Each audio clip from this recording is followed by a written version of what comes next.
আজকের ভিডিওতে কথা বলবো নাগা সেন পরিচালিত সায়েন্স ফিকশন এবং টাইম ট্রাভেল ধর্মী কালকি ছবিতে প্রভাস কত চার্জ করেছে এবং কেন।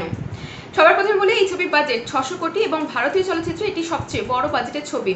এই ছবিতে কামাল হাসান একটি নেগেটিভ চরিত্রে কালি বলে একটি চরিত্রে অভিনয়ের জন্য মাত্র 20 মিনিটের দৃশ্যে 20 কোটি টাকা চার্জ করেছেন এবং এই same amount Deepika Padukone as Sumati এবং অমিতাভ বচ্চন অ্যাজ অশ্বত্থামার চরিত্রে নিয়েছেন, যেখানে প্রভাস যে কোনো ছবির জন্য 100 কোটি টাকা চার্জ করে থাকেন এবং তার বিগত ছবি 400 কোটি টাকা বাজেটের স্যালারেও তিনি 100 কোটি চার্জ করেছিলেন, যার পরবর্তীতে যে কোনো আগামী প্রজেক্টে কাজ করার জন্য ফিস বাড়িয়েছেন, অর্থাৎ পার মুভি 150 কোটি চার্জ করবেন এমনটা স্থির ছিল। তবে এই ছবিতে তিনি কত পার্সেন্টেজ নিলেন? এই ছবিতে তিনি চার্জ করেছেন প্রায় 80 কোটি টাকা। কিন্তু কেন?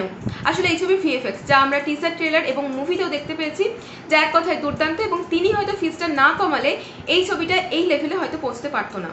এই ছবি ভিএফএক্স এর এনভায়রনমেন্টস এবং অ্যাকশন সিকোয়েন্সে কাজ করেছে একাডেমি পুরস্কার বিজয়ী ভিএফএক্স কোম্পানি ডাবল নেগেটিভ, যাদের কাজ আমরা এর আগেও Inception, Jurassic world, mission impossible fallout, adventures Endgame এবং ভারতীয় চলচ্চিত্র ব্রহ্মাস্ত্র এবং ফাইটারে দেখতে পেয়েছি। আজকের ভিডিওটি এই পর্যন্তই। ভিডিওটি ভালো লাগলে অবশ্যই লাইক, শেয়ার এবং কমেন্ট করতে ভুলবেন না।